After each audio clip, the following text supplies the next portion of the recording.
Muito boa tarde. Está no ar o programa Revista da Semana com José Faustino e Silvério Cunha. Programa de 5 de fevereiro de 2021. Ora, vamos já avançar para os temas que marcaram a semana. Começamos pelos casos de toma indevida de vacinas. Multiplicaram-se, os primeiros casos foram conhecidos já na outra semana. Esta semana multiplicaram-se os casos, surgiram mais polémicas. Os mais polémicos são os casos do INEM do Porto e da Segurança Social de Setúbal. Numa semana em que Francisco Ramos renunciou ao cargo de coordenador da Task Force, que está a gerir o plano de vacinação contra a Covid-19, e em que o governo nomeou para o lugar um militar. Ora, Silvério Cunha, um comentário sobre estes factos ocorridos esta semana. Bom, antes de mais, eu queria dizer, antes de mais, muito boa tarde a todos os nossos ouvintes e aos meus companheiros de painel, como sempre. Eu começo a questão das vacinas é uma questão que, por acaso, não me parece que seja, a vacinação que está a decorrer, está a decorrer. E o plano que foi iniciado, naturalmente que, como todos os planos, deveria ou deve sofrer sempre alterações, sempre que for necessário, porque são planos, digamos assim, são diretivas gerais, mas depois, naturalmente, às vezes tem que haver adaptações. Portanto, isso é um pressuposto, acho eu, qualquer plano, não é mesmo assim? Neste momento, atualmente, devido a vacinas, eu também penso que não devemos empolar excessivamente. Eu achei muita graça aquela do padre, da mãe e da costureira, que teve a sua graça até, porque eu pensei cá para comigo, a questão das mulheres, a vida dele, é a mãe e a costureira. Bom, mas acontece que esses casos que se multiplicaram um bocado por todo o país, na verdade, no entanto, eu já vi a estatística, mesmo atendendo às vacinas que se perderam e que foram, digamos, se danificaram, que foram algumas centenas, mas são umas centenas que, na verdade, apurou-se já o número formal, são quase 400, não são 600, são quase 400, mas do conjunto, claro que é 0,0 não sei quê por cento. Portanto, eu penso que isto está a acontecer em todos os países, está a acontecer. A toma indevida de vacinas tem, a meu ver, digamos, apresenta dois problemas. Um problema é este, é que naturalmente quem toma indevidamente a vacina incorre naturalmente em sanções. As sanções podem ser sanções meramente administrativas, como podem ser sanções criminais, porque inclusivamente a toma indevida de vacinas pode significar ou pode configurar o crime de peculato, inclusivamente. Mas acontece que, e agora, ao que parece, a pena vai até aos 5 anos de prisão, que já é bastante dissuasor. Eu penso que a toma indevida de vacinas, portanto, neste momento, em percentagem, começou num grande rompante, mas a verdade é que em percentagem até agora representa muito pouco para aquilo que se está vacinado. E como representa muito pouco, eu com toda a sinceridade acho que andamos a fazer um alarido por uma coisa que é de facto grave e que é importante e que é preciso ter cuidado com isso, mas na verdade não é uma coisa assim tão grave em termos, digamos, estatísticos, assim se pode dizer. Portanto, eu acho, com toda a franqueza, que não é por aí. Embora, naturalmente, eu penso que as pessoas devem ser apuradas as responsabilidades e deve haver, naturalmente, qualquer coisa que se deve fazer. Também é verdade que tem que haver alguma flexibilidade nas pessoas que vacinam, quando há, obviamente, casos imprevistos. Por exemplo, houve um caso que, ao que parece até não correu mal, mas verificou-se isso, eu dou esse exemplo. Foram convocadas 850 pessoas. E depois há 400 que dizem que sim. E depois aparecem 250. Isto é um exemplo. Acontece que é evidente o que é que se faz às outras. Ou se tem uma logística muito bem afinada, com estas vacinas especiais, que até agora são aquelas que se conservam em frigorífico, bem entendido, as outras virão, mas ainda não vieram. Estas têm um problema, e nessa altura, evidentemente, tem acontecido um pouco por todo lado. Portanto, nos Estados Unidos, há Estados federados que deram instruções, com o apoio do Governo Federal, para fazer uma coisa muito simples. Nesse caso, nem se arranjam até lixas suplentes. Eu acho que esta história do Governo arranjar lixas suplentes não é a maneira ideal de resolver o problema. Deram autonomia nos Estados Federados a grandes, devem ter distribuído por uma certa descentralização aí, e acontece que o responsável, digamos, local, escolhe depois um conjunto de pessoas, sabe quem são as pessoas que têm que ter vacinas em primeiro lugar, vão procurá-las e vão vaciná-las. Vamos cá ver, estamos a falar de coisas que, há uma coisa que eu não sei, não sou cientista, não sou a par disso, mas naturalmente as vacinas têm um período de duração cá fora. Mas é evidente que a período de duração cá fora não há de ser de 30 segundos nem de um minuto. Portanto, acontece que, evidentemente, a questão põe-se assim, vacina-se quem estiver ao pé, apuram-se Já responsabilidades, agora, professor, deixe-me dizer que em Moura foram chamados os bombeiros e foram vacinados alguns bombeiros com por vacinas exemplo. que sobraram. Por exemplo, acho bem. Agora a questão que se coloca é, deve-se apurar, no entanto, responsabilidades, sempre, e saber quem é que oportunisticamente tratou de se vacinar de forma indevida. E isso é que não se admite. Eu, para ser franco, agora entramos na parte do Dr. Francisco Ramos. Bem, eu acho bem que ele se tenha admitido por duas razões. Em primeiro lugar, eu acho que até uma razão própria. Ele, na verdade, não estava ali, digamos assim, o interesse dele não era um grande interesse, ele nem sequer é do PS, e, portanto, ele não está para aturar, ele fez bem, não está para aturar aquilo. Eu, se fosse ele, também me ia embora. E, portanto, nós não sabemos, claro que ele foi infeliz naquela afirmação que fez, sobre, digamos, política, porque, enfim, a Task Force não faz afirmações políticas, ele fez uma afirmação política um bocado excessiva, excessiva por uma razão, porque confundiu, digamos assim, jantares eleitorais sem máscara com meio milhão de votos, que é uma coisa diferente, não tem nada a ver, portanto foi um erro dele. Eu acho que por causa disso também criou-se um mau ambiente, ele não é do partido, também não quer saber, tem a sua vida, é um homem reconhecido na área da administração hospitalar, isso é um facto, e portanto ele foi à sua vida e mandou passear. Mas eu vou dizer o seguinte, e esta é a minha tese, digamos, e quiçá polémica. Eu até devo dizer que no Facebook pus um texto um bocado grande sobre o assunto, a meio a brincar, a meio a sério. Houve pessoas que levaram a sério, houve pessoas que levaram a brincar e fizeram bem, porque ele é meio a brincar, meio a sério. Eu estava a ver o assunto e estava, digamos, e queria fazer quis fazer um comentário. E estava a ver televisão. E de repente vejo o doutor Rui Rio a fazer declarações a dizer que o governo devia nomear um militar. E eu pensei de repente assim, mas realmente isso é grande sorte do António Costa, primeiro-ministro. Porquê? Porque se ele nomear um oficial-general, seja ele almirante ou da Armada, ou general do Exército ou da Força Aérea, se ele nomear um oficial-general, evidentemente que baixa imediatamente o tom a quaisquer erros que se cometam nas vacinas, por uma razão muito simples, porque isso é claro. O campo conservador tem tendência sempre para a tecnocracia. E os militares surgem sempre como exemplo do tecnocrata puro, o técnico, da logística, o que sabe as coisas. Vai ser muito difícil agora fazer críticas, mesmo que haja erros, fazer críticas a um vice-almirante, que é da cúpula militar. E é um homem da cúpula militar, a vice-almirantes há poucos, não sei se sabe, almirantes é o título honorífico, portanto os outros são contra-almirantes ou vice-almirantes, e é evidente que isso desencadearia logo, corporativamente, uma reação muito forte, digamos, na cúpula das Forças Armadas. Os oficiais generais não toleram críticas dessas. Claro que também é de esperar que um especialista em logística, como ele era o número 2, ele estava por trás, mas não era responsável pelas decisões, era mais logística. Claro que ele, passando a ser responsável pelas decisões, ele também passa a ter uma autonomia muito maior. E isso dá ao governo um grande conforto. Porquê? Porque ele é que passa até, inclusivamente, a apurar as coisas. E se ele for uma pessoa séria, como eu acho que ele é, e acho com um grande currículo, o vice-almirante vai, obviamente, adotar as medidas que achar necessárias e vai pôr ordem na tropa. Eu costumo dizer a brincar, e disse a brincar atrás do Facebook, o seguinte, e já contei, e lembro-me que tinha falado nisto ao José Faustino antes, há uns tempos. Eu ouvi sempre na RTP1, com muito agrado e muita deferência, as observações do Dr. Silva Graça. Mas quando soube que ele era Major-General do Exército, eu que cumpri o serviço militar obrigatório e não passei de modesto alferes, passei a olhar para ele de outra maneira, isto é, ele não ganhou nem perdeu qualidades, porque ele fala com o médico infecciologista que é. Mas isto ele ser Major-General do Corpo, que é aliás o posto máximo a que podem aspirar os médicos dentro do Exército, não é Tenente-General, é Major-General, e acontece que quando olho para ele, sem querer, inconscientemente, vejo o Major-General, não vejo só o médico Silva Graça. Portanto, o que acontece? É que eu acho que foi um grande golpe, porque veio tirar um grande peso de cima do governo. E acontece que eu estou convencido que agora, claro, o problema agora é que nós berramos muito com os casos que houve. Eu estou convencido que os casos não vão parar, por uma razão, e a razão é simples. Como em todo o mundo está a acontecer isso, na Alemanha foram apanhadas matas de gente assim, nos Estados Unidos, em França já foram apanhadas gente assim.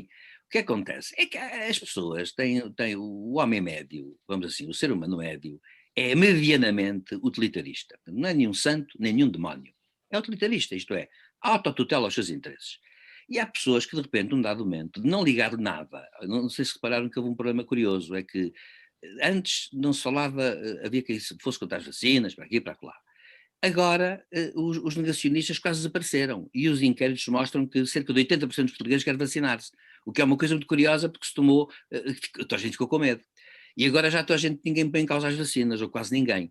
E acontece que, mas o homem médio, portanto, é utilitarista, e como é utilitarista, é à portuguesa, é o jeitinho aos amigos, é o jeitinho ao colega, é o jeitinho não sei o quê, para aqui, para lá. Há casos abertos, claro, de corrupção, no sentido de que eu ponho-me à frente indevidamente o lugar do outro, etc. Portanto, o que acontece? Esses casos vão continuar.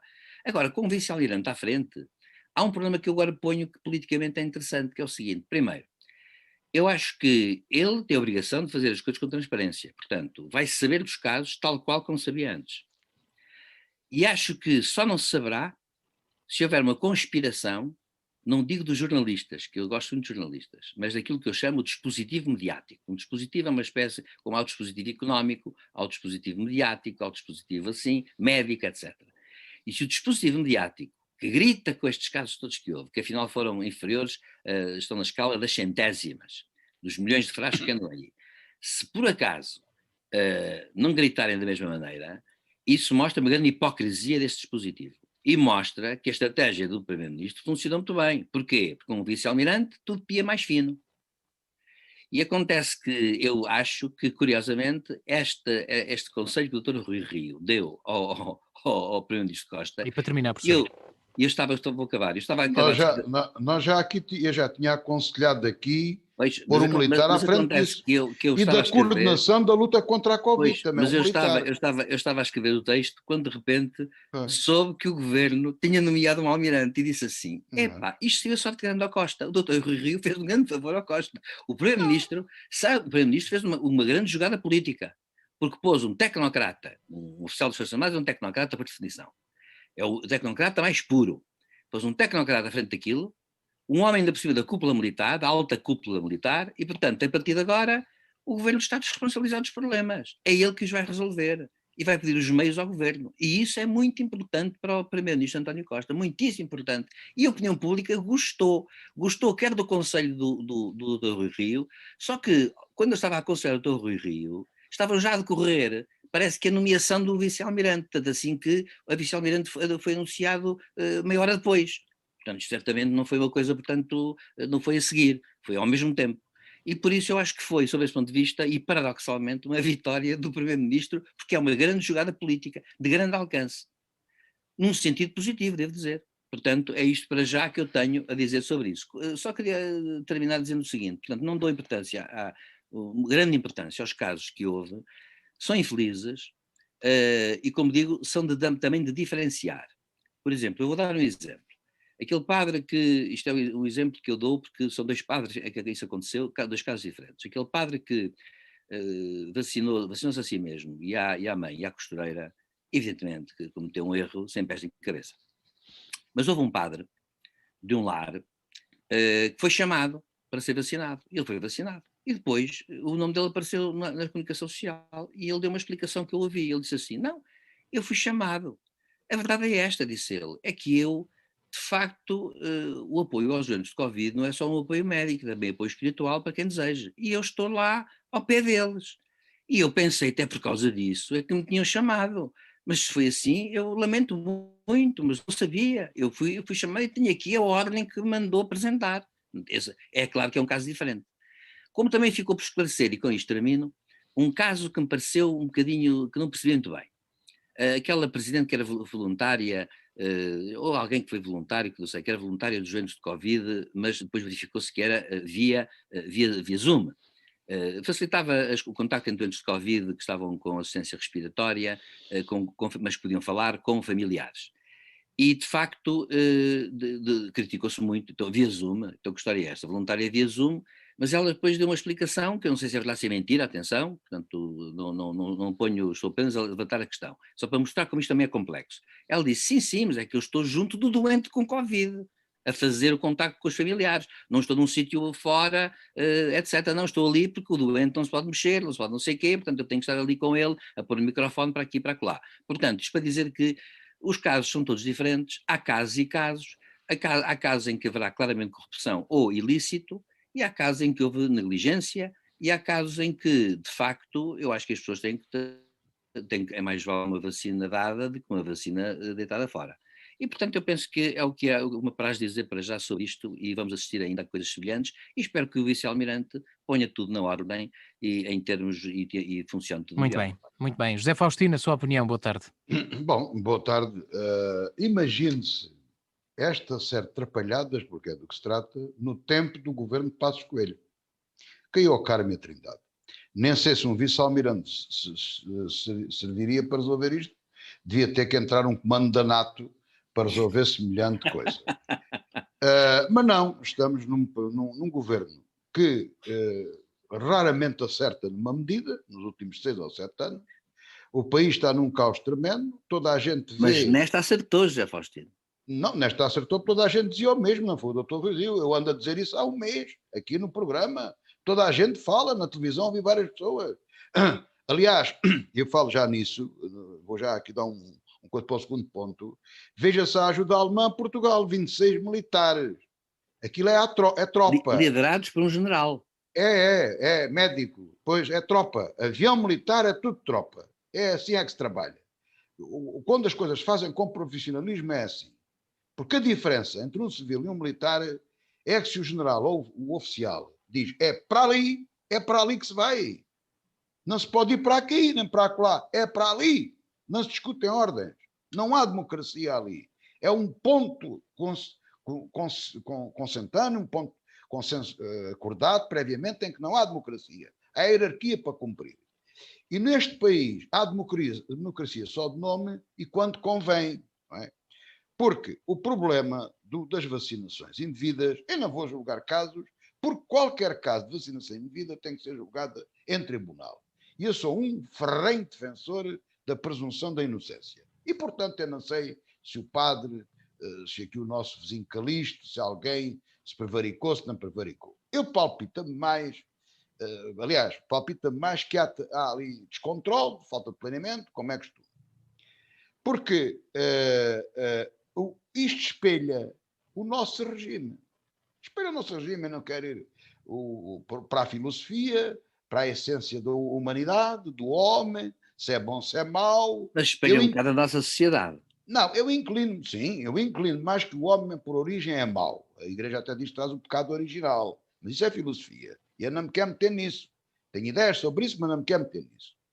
E, portanto, não me surpreende que o ser humano tome atitudes muito negativas, porque ele só não toma, nós só não tomamos atitudes mais negativas, porque a maior parte de nós, felizmente, fomos habituados e educados para sermos todos bons rapazes e boas raparigas, e por isso é que não somos maus.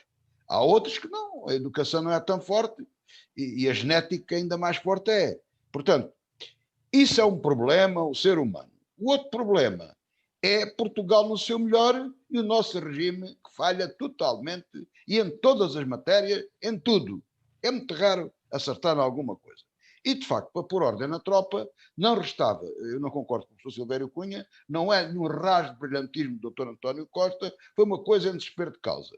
Porque, como bem sabemos, e ao gosto do Dr. António Costa e do atual Partido Socialista, era melhor meter lá um sobrinho ou um familiar no cargo, como lá puseram o outro. Não era do partido, mas era da família política e não sei que mais que ramos é que havia, ele é ramo, não sei qual é o ramo familiar. Mas qualquer telespectador, ao vê-lo falar a primeira vez, via logo que o homem não servia para o cargo.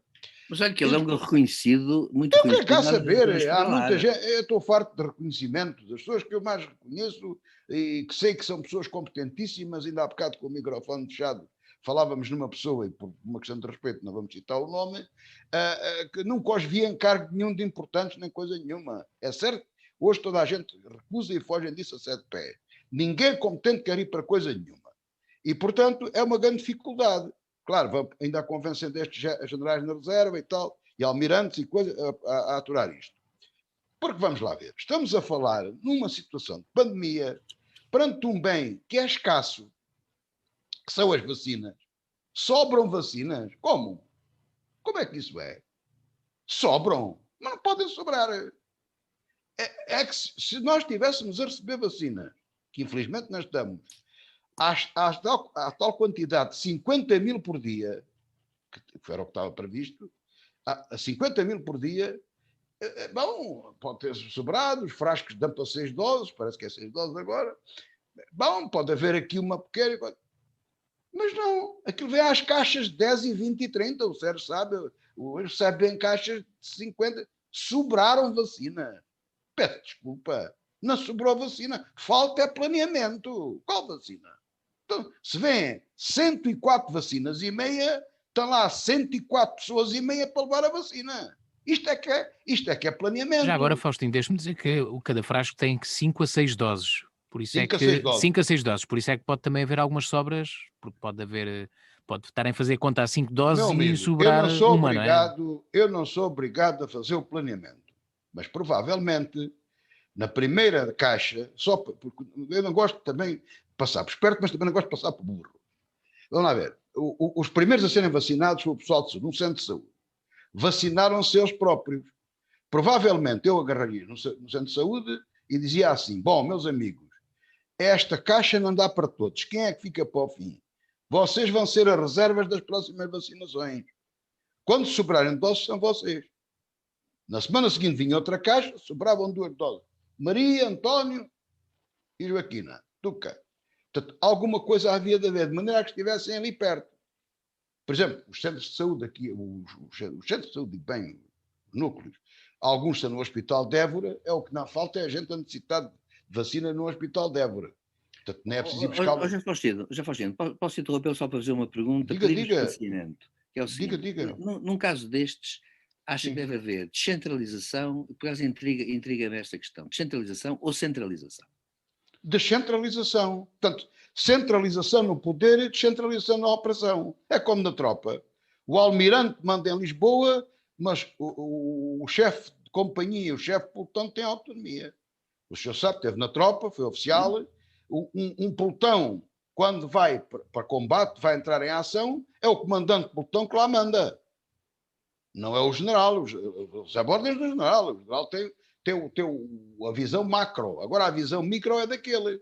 Portanto, é aquilo que eu tenho criticado. Não há comunicação, não tem havido comunicação, nem há declinação de responsabilidade e de competências. Não é poder. Poder é todo do Dr. Costa. Ninguém quer poder. O que querem é capacidade de autonomia nestas situações. E haver normas e planos para as sobras. Se sobrarem, fazer o quê? A linha 1, tuca. 2, taca, 3, tal. É seguir aquilo. Não é ficar sem saber o que fazer. Aliás, esta task force, escolheram logo mal o nome, até é ridículo se querem saber.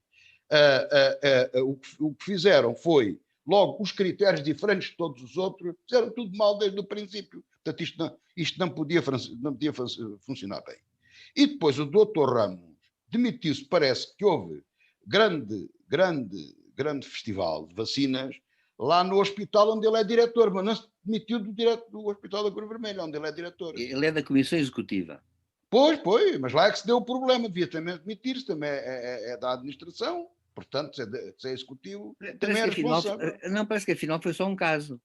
Bom, seja o que for, mas isso é que foi a desculpa parece que foi a desculpa que ele usou para se vir embora. E, portanto, eu só espero é que isto daqui para o futuro corra melhor, mas é difícil, neste país é difícil. Portanto, eu acho, agora disse a parte toda séria, eu acho que, agora eu partilho sempre isto tempo é de choro, tristeza, mas também podemos manter a alegria e também rir um bocadinho com isto. É bom que isto continue. Sim, esperança, mas isto é bonito, dá vontade de rir. Eu não sei se o homem tem razão, se não apareceu um que dizem que estava a dar a comer uma velhota só para justificar ter levado a vacina. Quer dizer, isto é o Portugal no seu melhor. Portanto, é os amigos e os compadres, é o sabe-se quem puder. Portanto, eu já sabia, se o Sérgio tem posto este tema, eu já sabia que isto ia acontecer, nunca calhou falar-me nisto. Isto já não vai parar, isto faz parte da nossa genética nacional. Isto não é possível. Portanto, não é possível parar. Porque o sabe-se quem puder, aquilo que o povo, vamos lá ver, o povo não é filósofo, não é nada do outro, mas tem a sua sabedoria popular, tem a sua inteligência. E quando eles querem a taxa, eles querem amanhar-se, eles têm razão na essência disso. O problema é que a gente diz assim, mas querem todos. Não querem todos. O que eles veem é que grande parte deles querem beneficiar-se em detrimento dos outros. Quer dizer, um indivíduo que põe um cargo seu, ou porque pertence ao partido, ou porque é amigo deste ou daquele, à frente de um velhote de 80 anos, que a própria Comissão pôs logo os outros todos à frente. Pôs-os logo todos. É preciso ver logo o critério. E aqui nem serve a desculpa dos outros países. Porque com a desculpa dos outros países somos os piores do mundo, nas infecções e nas mortes. E com as vacinações, se calhar também somos os piores. Claro que há sempre casos destes. O que é certo é que isto vai-se continuar a ver, porque as pessoas estágios no sangue, e em 50 anos de democracia aprendemos pouco, porque o que nós vemos é os amigos e nós próprios, os que estão nos cargos aqui, a safarem-se eles em detrimento dos outros. Este é o problema. Eu costumo dizer, fui para mal dos meus pecados, como qualquer cidadão, várias vezes a urgências de hospitalares, várias coisas complicadas. Nunca vi ninguém importante na urgência do hospital. Nunca lá encontrei ninguém. Encontro essa gente toda nos mais diversos sítios. Nunca os encontrei na urgência hospitalar. E eu já não vou para novo, portanto já tenho passado ao longo da minha vida, nunca lá os vi. Não digo que eles lá não vão, foi talvez coincidência, um erro estatístico. Eu não sou parvo. Portanto, e a maior parte das pessoas também não são parvas. Este é que é o ponto. E, portanto, este festival vai continuar a haver.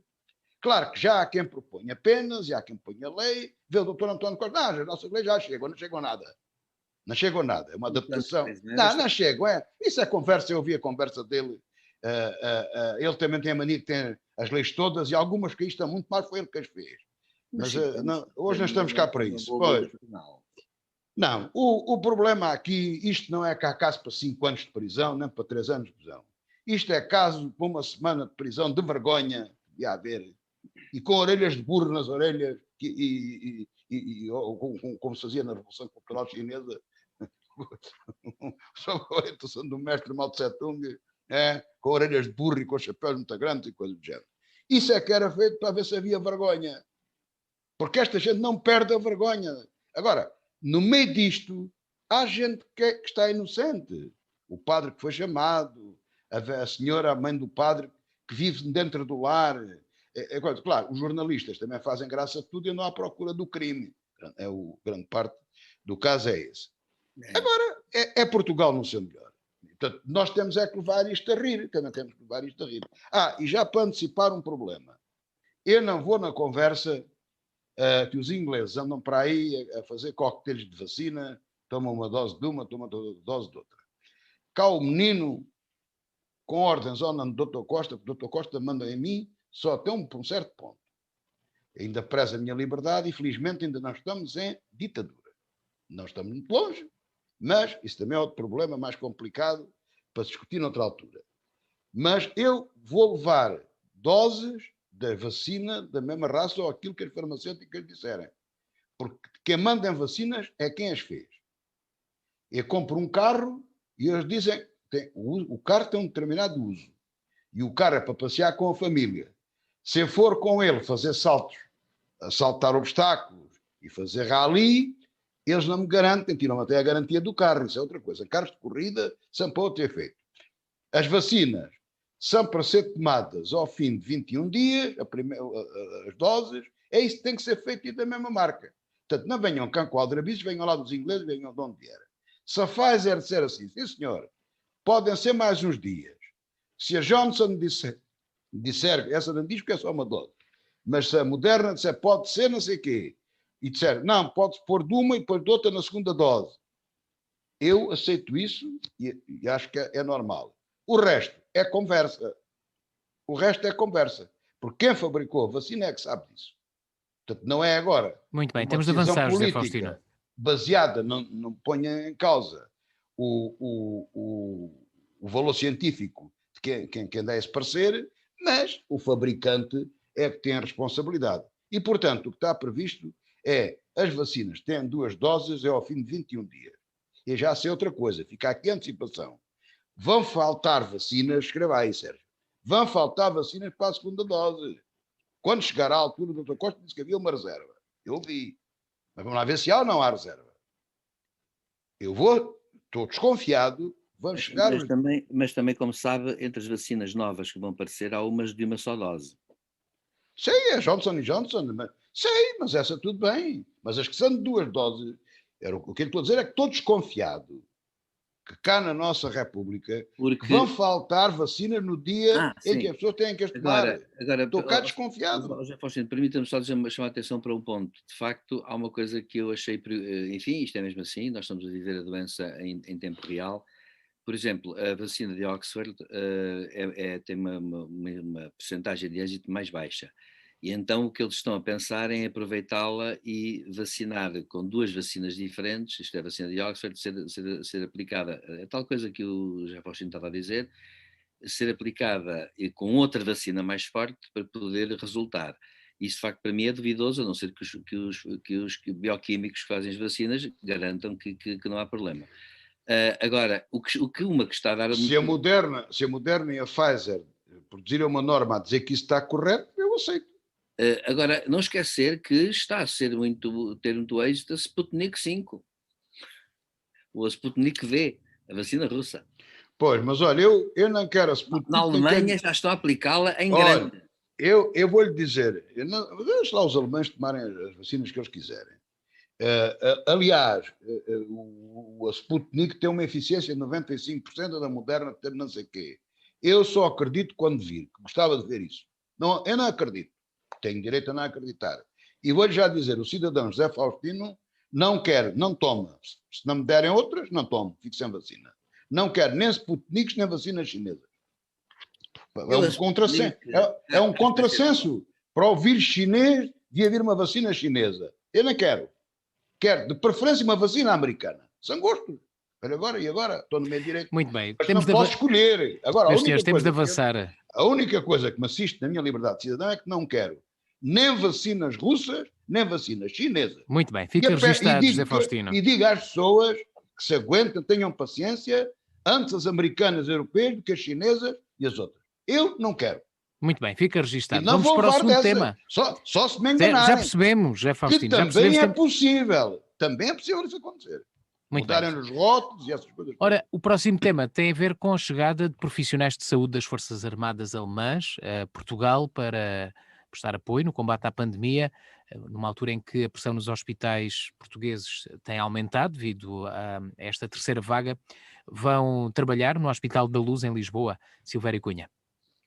Eu acho muito bem que se tenha pedido ajuda.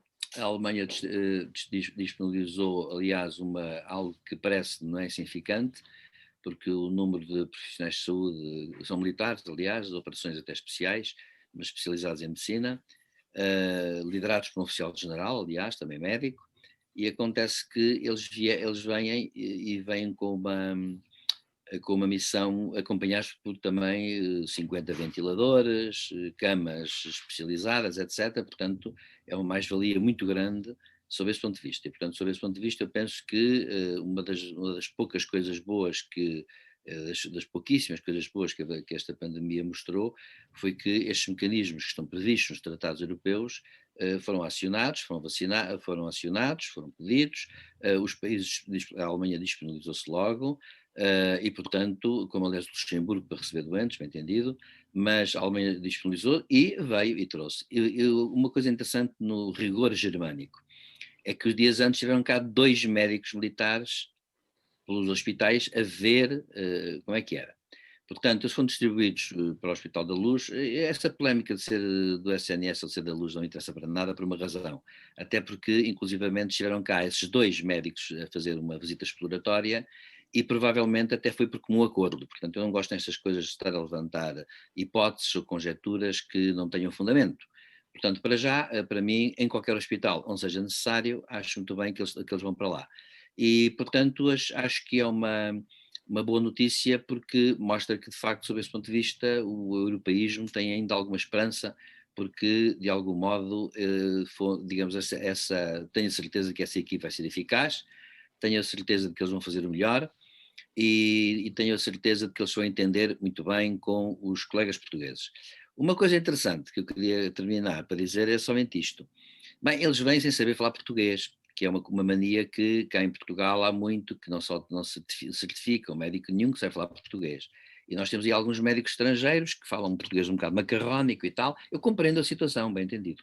Mas lá está, não vejo inconveniente nenhum em que venha um médico de qualquer lado do mundo, desde que devidamente certificado, e que não tenha, e que não tendo competências linguísticas suficientes, não seja acompanhado por um colega português e nessa altura ele fará o seu trabalho acompanhado por alguém que sabe pôr a coisa e traduzir a coisa.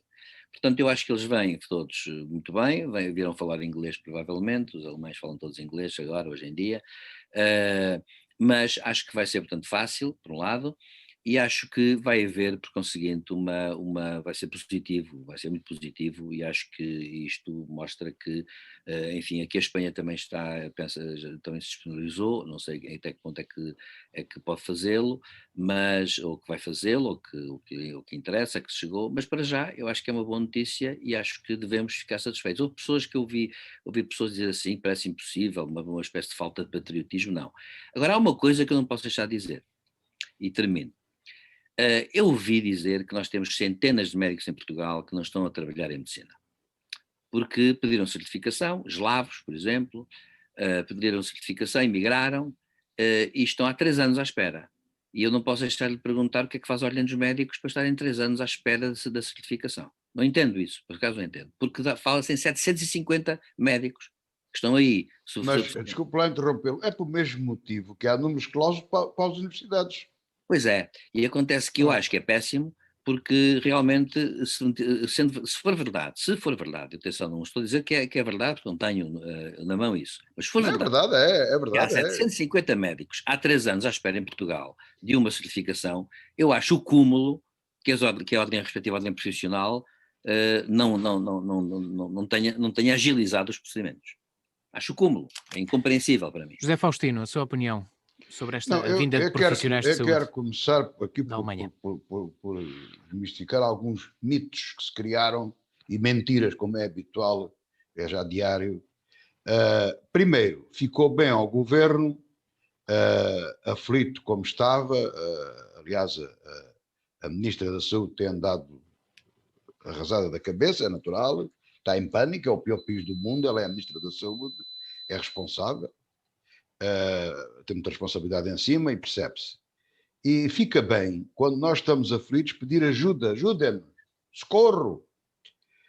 E houve países, o Luxemburgo, como foi dito pelo professor Silvério Cunha, a Áustria, a Alemanha, e não sei se estou a esquecer de algum, que imediatamente disponibilizaram o Luxemburgo e a Áustria no sentido de receberem doentes, e a Alemanha, que parece-me a ajuda mais prática, mas eu não sou especialista na matéria, mas já ouvi especialistas dizer isso, devido à distância mais problemático do transporte, não me pronuncio sobre isso, parece-me mais eficaz aquilo que a Alemanha fez e que concretizou logo.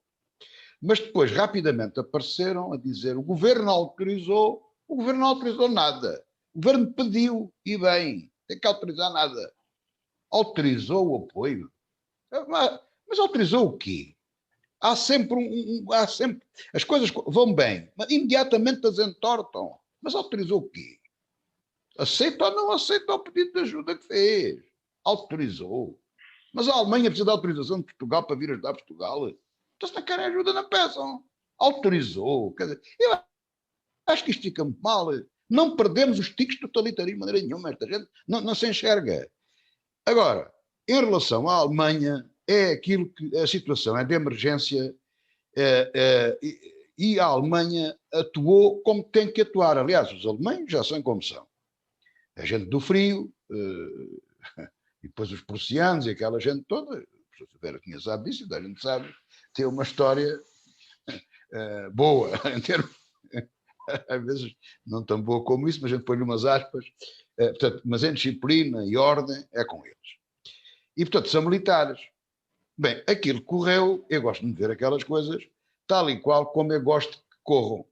Porque ali não há democracia, não há isto, nem há aquilo, nem há o coisa, nem o diz que disse, nem o diz que foi. Não. Levanta um avião militar devidamente equipado, com equipamento de primeira, não é cá dar porcaria aos pobres, com gente de primeira, todos militares e especializados. É assim que eu gosto de ver. E o que me dói muito, mas dói-me mesmo muito, é que Portugal é capaz de fazer aquilo. Noutras circunstâncias, Aliás, é a nossa especialidade, o desenrasca e trabalhar em situações de dificuldade, de imprevisto. Era ali que a gente se devia especializar. Somos capazes de fazer aquilo. Aquilo que os alemães vieram fazer, a gente somos capazes de o fazer, se for preciso. Mas não temos a capacidade para nos organizar. Temos uma infelicidade grande em cima de nós. Não somos capazes. Não temos dirigentes. É um problema. Portanto, eu sei que os alemães vêm fazer um bom trabalho e como português, agradeço-lhes naturalmente. Sei porque tenho observado, eu não tenho os alemães, por aquilo que têm feito ao longo da história, em grande conta, mas considero, quer dizer, hoje em dia não tenho nada contra os alemães, a dizer que não os tenho em grande conta, é daquelas coisas, a gente tem mais simpatias por uns do que por outros, e tudo isso. Mas os alemães estão connosco em várias coisas, na União Europeia, etc. Mas há que dizer o seguinte, mesmo antes de Portugal estar na Europeia, até mesmo antes do 25 de Abril, a Alemanha, primeiro a Alemanha Federal, agora a Alemanha já é só uma, felizmente, tem sido um país amigo de Portugal.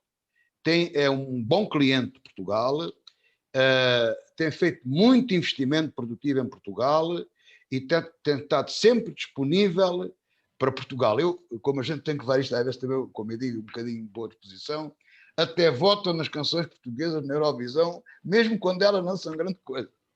Não sei se têm notado isso, há sempre uns votos certos, a Alemanha e a Espanha. Portanto, os países amigos e que estão do lado dessas coisas, em pequenos pormenores se verificam.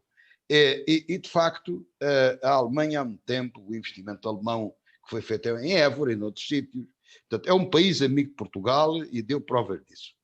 E eu espero que os portugueses vejam como é que aquilo funciona, que eles sabem fazer aquilo. Temos competência para fazer aquilo.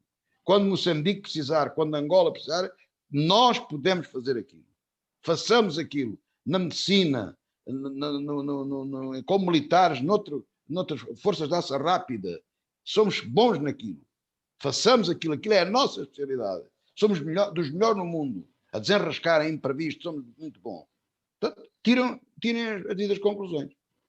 Muito bem, vamos lá então avançar para o próximo tema, o novo calendário escolar. Portanto, vai haver aulas no Carnaval, as férias da Páscoa também vão ser reduzidas. Entretanto, o Governo anunciou a compra de computadores para os alunos que não têm condições, não têm computador para o ensino à distância. Silvério Cunha.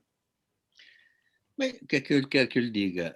Eu posso dizer agora o seguinte, claro que é evidente que as férias têm que ser encurtadas, e acho que evidentemente tem que se comprar um número suficiente de computadores para que online se possa dar aulas. Claro que há muitos colegas, eu devo dizer que tenho colegas, e noto isso em muitos campos de ensino, que são adeptos do online como sendo a tecnologia do futuro e sendo a capacidade toda, etc. Eu sou contra, sou sinceramente, não, ainda sou clássico no sentido de acho que o presencial é mais importante. Por uma razão, porque quando nós interagimos com o outro, o que está à nossa frente, uma de duas, ou está focado, porque nós conseguimos focá-lo, naturalmente que isto depende do grau de ensino, da idade dos estudantes, etc., mas ou conseguimos focar, bem, e as pessoas estão ali para esse efeito, e portanto estão ali, estamos num grupo que é sempre relativamente pequeno. Quando é online, há um problema, é que alguém tem que estar a focar sobretudo as crianças do outro lado. E isso exige um esforço muito maior dos professores que têm que fazer 30 por balinha para conseguir focar as crianças. Portanto, eu penso, com toda a franqueza, que é mais difícil. Portanto, o ensino online acaba por não ser tão eficiente. Agora, há uma coisa que eu acho que é uma necessidade, pelo menos até porque as novas variantes do vírus, como se sabe, estão a atacar miúdos entre 6 e 12 anos, está-se a verificar agora um ataque muito forte nos jovens. Ainda ontem eu ouvi um médico a dar um testemunho, um médico no Hospital Nacional, a dar um testemunho a dizer que tinha estado em palpos de aranha para salvar um jovem de 24 anos que fazia desporto, que não tinha nenhuma doença, que estava impecável, e portanto ele viu-se aflito, inexplicavelmente, porque o vírus atacou de uma forma um bocado, digamos, diferente. Nós estamos perante uma situação nova que ainda está para se desenvolver no futuro, nós ainda não sabemos tudo sobre isso, só saberemos no futuro.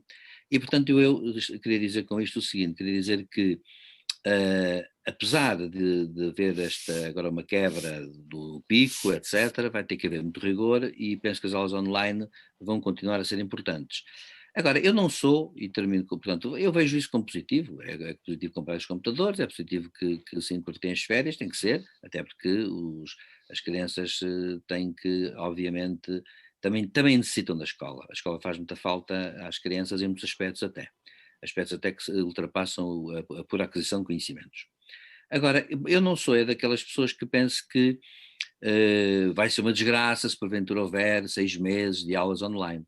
Eu, como digo, sou um clássico, até sou adepto delas, mas eu dou aulas online agora, não é? E dei parte de aulas online, em março passado fiz isso, em abril, mas a verdade é esta, é que o presencial é preferível. Mas também não vou ao ponto de dizer que se vai perder uma geração só porque tivemos um ano online. Isso não é verdade, até porque noutros países já aconteceram coisas semelhantes e não foi por causa disso que houve problemas a esse nível. E, portanto, eu estou, digamos, acho que são medidas normais, são medidas de gestão normais, são medidas acertadas para toda a gente, o princípio da igualdade. É importante ver se as crianças, de facto, haver uma boa interação, e acho que nesse aspecto os nossos professores, todos os graus de ensino, mas neste caso do ensino básico e secundário, têm realmente competência muito forte, porque eles têm feito um grande esforço, e devo dizer que há professores que acontece o mesmo que eu já senti, esta coisa de estar online, estar horas seguidas a fio, porque tem que se atender os alunos, tem que se falar com eles, tem que, etc. Estar horas a fio sentado até é mau para a saúde e cansa muito mais. Eu devo dizer que fiquei muito mais cansado com as aulas Zoom do que com as aulas presenciais, no meu caso. Enfim, mas haverá pessoas que gostarão mais, outras menos.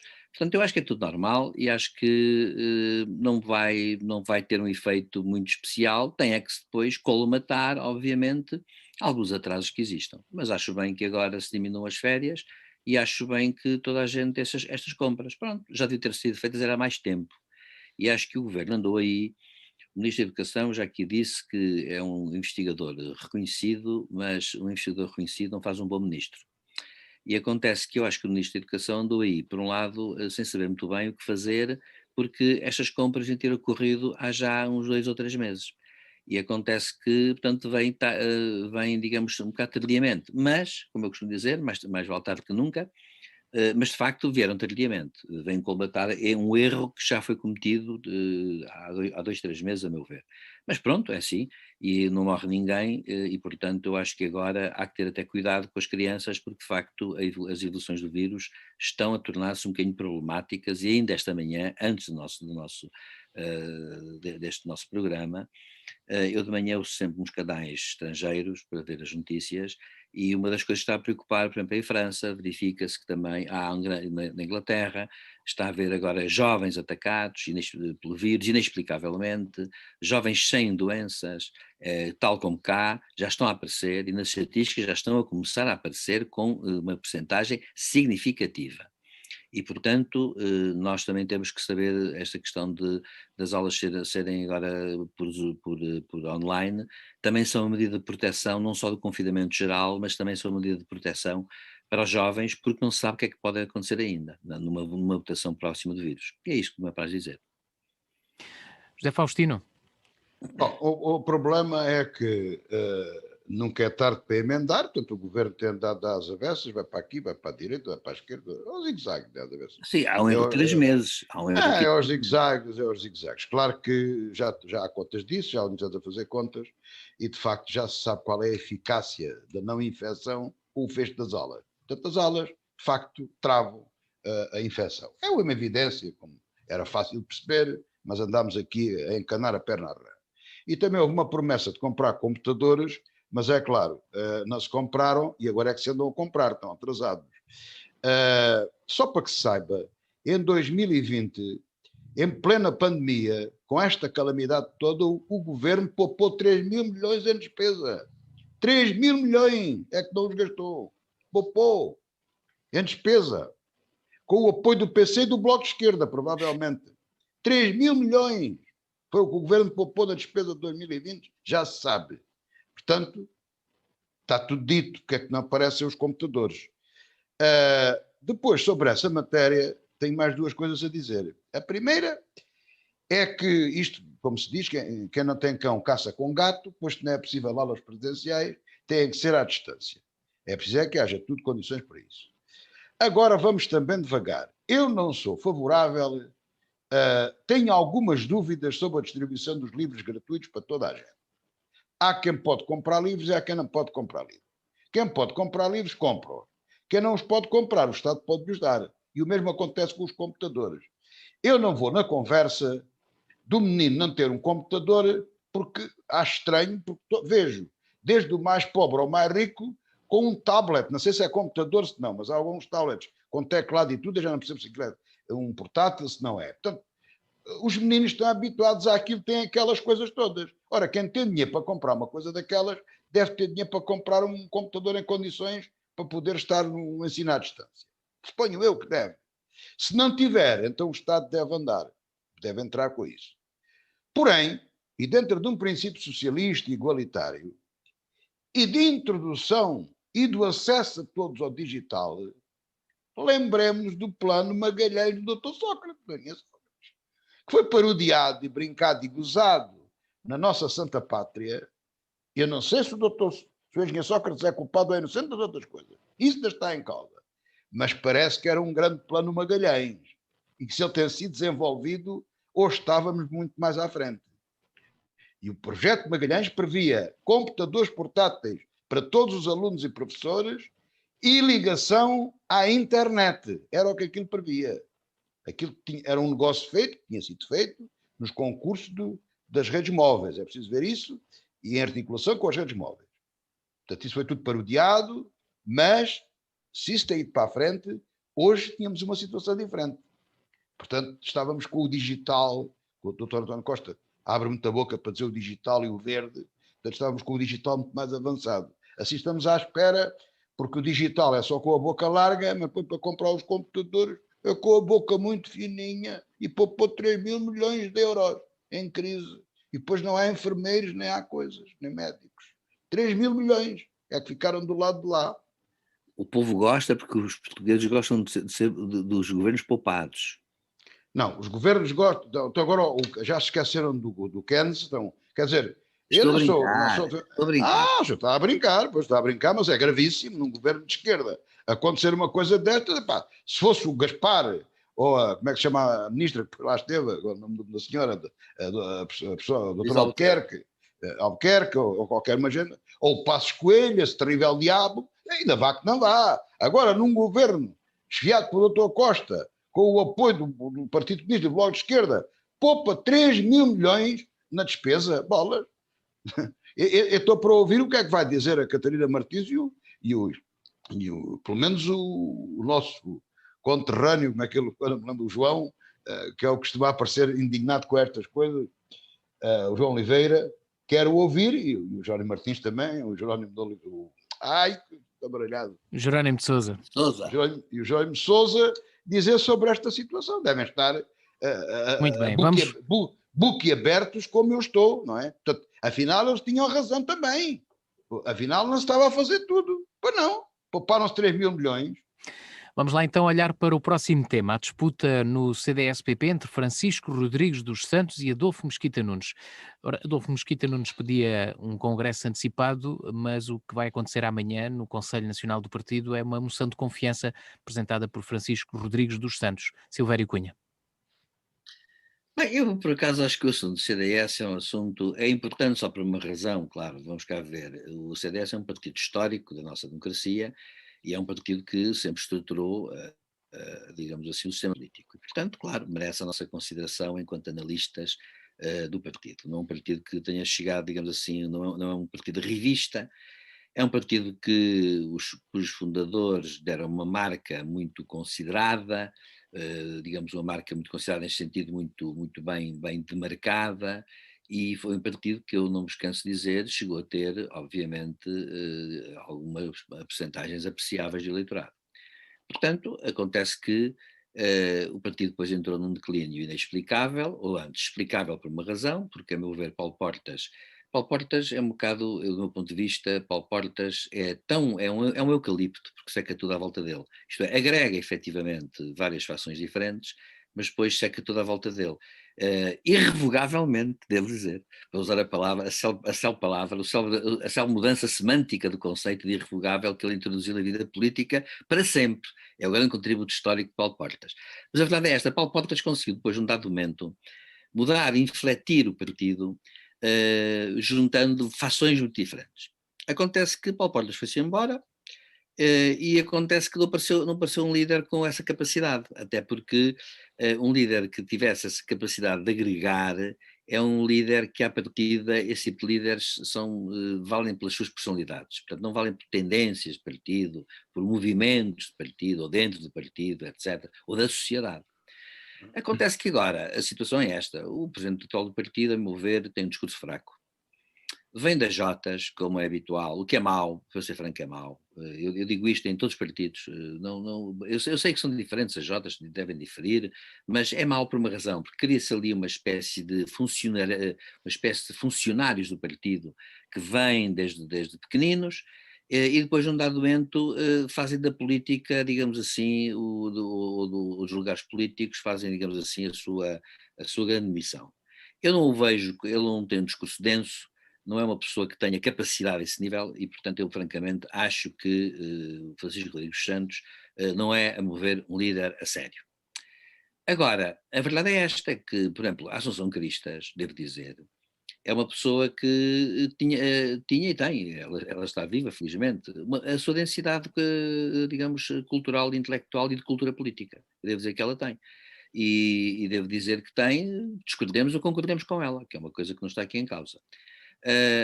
O Adolfo Mesquita Nunes é, de facto, uma pessoa muito, muito inteligente, uma pessoa muito capaz de liderar o CDS rumo a um partido liberal, digamos assim, moderno, numa perspectiva liberal moderna, claro. Ele é capaz, ele tem essa perspectiva. É uma pessoa que, ele parece-me claramente, em todos os aspectos que ele tocou, enquanto esteve no partido, no Taíço, ele tocou sempre aspectos muito ligados a um liberalismo moderno, atual, digamos assim. Há vários liberalismos, claro, mas ele pareceu sempre focado nisso. É uma pessoa que tem discurso, ele participa em algumas discussões, digamos, às vezes em podcasts e em coisas que aparecem na rádio e nas televisões, e ele de facto é uma pessoa que sabe debater ideias, ele sabe do que está a falar, ele está, digamos assim, digamos, é uma pessoa que tem uma visão, digamos, macro também das coisas, e é um jovem. Portanto, é uma pessoa que, a meu ver, está a fazer. Digamos, a tornar-se um líder que claramente pode vir a ser um bom líder do centro-direita em geral. Agora, eu acho é que ele no partido vai ter um problema que é este. Ele, no fundo, a ala dele representou 14,5%. Aquele Filipe do Lobo Dávila era o homem, digamos, que estava mais ligado a ele e foi aquela coligação que foi para o poder, mas ele agora demitiu-se, mas de facto eu penso que o CDS neste momento, de facto não se percebe muito bem qual é a valia do CDS. Eu não sou daqueles que pensam que o CDS das sondagens do 0,3 seja verdadeiro. Eu penso que o CDS representa muito, muito mais gente e acho que é um partido que pode ter potencialidades a esse nível. Agora, eu sinceramente não sei se as pessoas, os militantes, os partidos como o CDS são partidos que não costumam ser de militantes, costumam ser de quadros, costumam ter um eleitorado que é fixo e que se reflete muitas ideias do ponto de vista ideológico do partido, mas há uma coisa que os partidos, entretanto, sofreram, uma modificação que sofreram, que passaram a ser partidos muito integrados, ou seja, partidos integradores do ponto de vista, digamos, funcional e sistémico. E, portanto, acontece que há grupos, famílias, barões, baronetes, há ali grupos, e, portanto, acabam por eles mandar no partido, mesmo que sejam despegados da realidade. Eu penso que o Adolfo Mesquita Nunes é uma pessoa que poderia fazer crescer o partido, mas receio que dentro do partido haja uma pulsão tanática, suicida, para que isso não aconteça. E, portanto, eu sinceramente acho que, não sei se o Adolfo Mesquita Nunes estará interessado em liderar o partido nas circunstâncias em que ele está, embora ele tenha dito que sim. E, portanto, eu acho que sim por uma razão também, porque ele é um homem coerente. Eu acho que ele pensa o CDS de uma forma programática, de uma forma que é coerente. E, portanto, ele dá a cara por isso. E só isso, para mim, já é muito importante e é um fator a louvar. O Francisco Rodrigues Santos também dá a cara, claro, mas a questão é esta, é que ele está a dar a cara porque não pode dar, já não pode deixar de o fazer, não tem outro sítio para dar, para fazer o que quer que seja. A meu ver, ele está muitos furos abaixo do Adolfo Mesquita Nunes. Portanto, agora é uma questão de se ver, digamos, quem é que tem mais força dentro daqueles grupos do CDS. Mas realmente eu acho que Adolfo Mesquita Nunes tem potencialidades muito grandes do âmbito do centro-direita em geral. José Faustino, a sua opinião? Olha, falar sobre a crise do CDS é falar sobre uma coisa muito extensa, que é as direitas em Portugal, neste momento. Mas eu vou tentar resumir o mais possível e vou-me cingir ao CDS. Em relação a uma coisa que o professor Silvério Cunha disse, e eu não contradizendo, talvez explicando melhor, pelo menos penso que sei de ciência certa, o CDS, podendo ser um partido de quadros, nunca o quis ser. O partido do CDS assumiu sempre como um partido de militantes. Tem poucos, mas sempre fez isso. Todavia, não, eu ponho isto por uma razão simples, porque faz muito sentido. Eu não sei se o professor Silvério Cunha sabe isto, deve saber, mas essa reflexão que o senhor refere entre o partido de quadros e o partido de militantes foi feita no tempo de Manuel Monteiro, Sim. quando o CDS transformou o Partido Popular, um partido popular. Portanto, um partido mais liberal do que democrata cristão. E o grande problema do CDS é que, com o surgimento da iniciativa liberal, há como que o assumir da ideologia de direita liberal, o liberal. E o liberalismo é muito complicado, porque defende muitas coisas à direita, mas defende muitas coisas à esquerda. Por exemplo, a eutanásia, o aborto, etc. Tudo que tem a ver com a liberdade das pessoas, um liberal defende, não é? É natural. A democracia cristã já não vai tão longe. É difícil conciliar estas coisas. E depois, há uma ala mais radical, podemos quase arriscar mais trauliteira, hoje entra bem este termo, embora eu não o quero dizer no pior sentido, mas mais arreganhada, mais coisa, que tem sede no Chega, como é evidente, não é?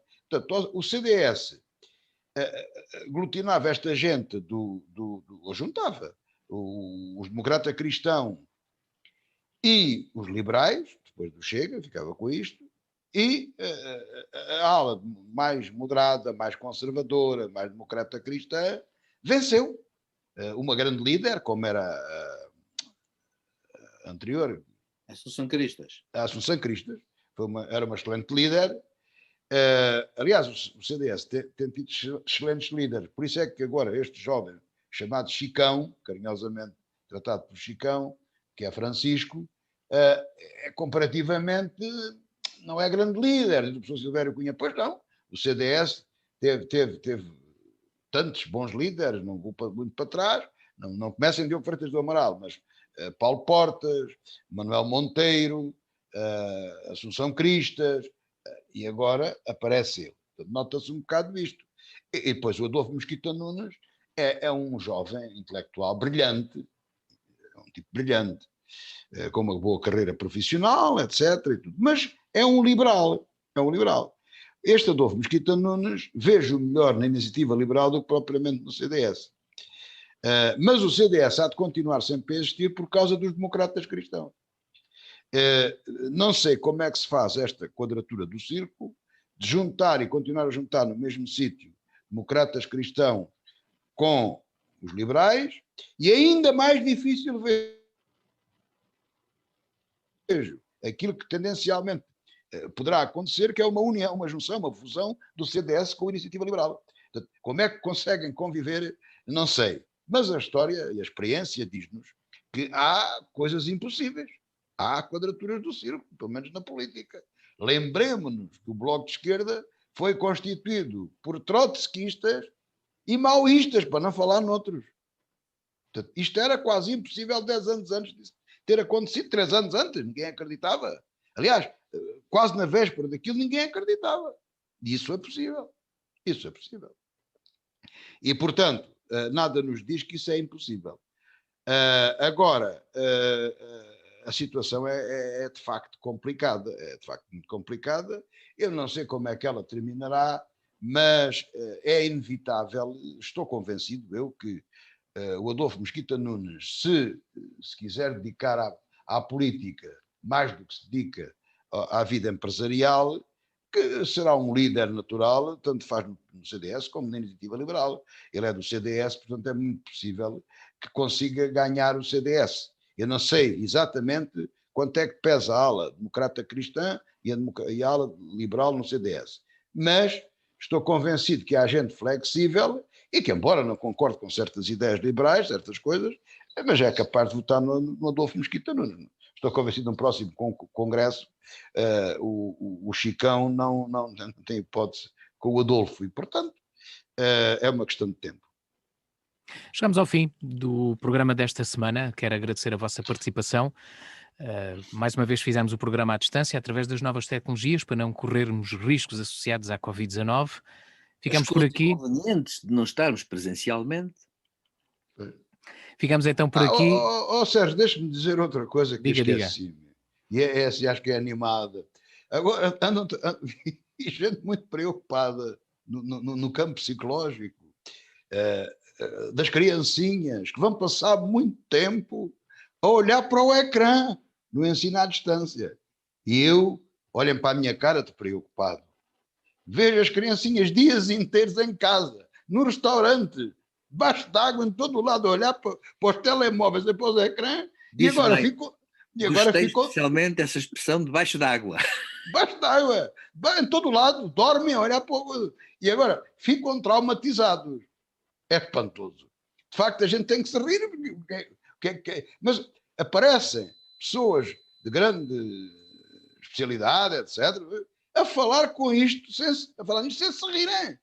Eu, com franqueza, quando ouço esta conversa, dá-me vontade de rir. Muito bem, agora sim fechamos... O Sérgio tem uma criancinha pequenina, ainda corre o risco de ficar traumatizado de olhar para o ecrã. Muito bem, fica registado. Ora, ficamos por aqui e regressamos de hoje a 8 dias. Boa tarde, bom fim de semana.